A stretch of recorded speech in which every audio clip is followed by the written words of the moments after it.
In your template literal, create a div element with a class of dessert card. In that div, create an h2 element and give it the text of the name variable. So inside of our template literal, those beginning and end of a backticks is where we create a div element with a class name dessert that should be equal dessert dash card closing tag of the div.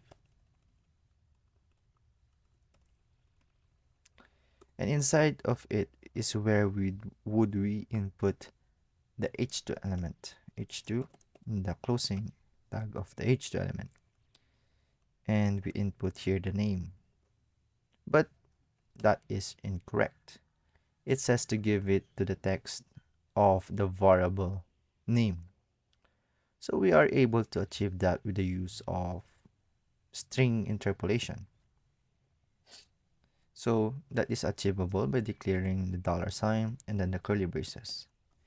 And inside of it is where we input the name variable. Okay, what's wrong? Should create a div element. I just did. Oh, nice. So let's talk about string interpolation.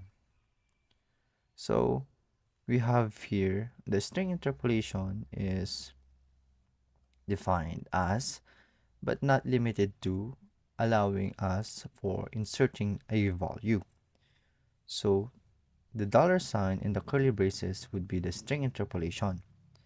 And inside of it is where would we input the location of that value.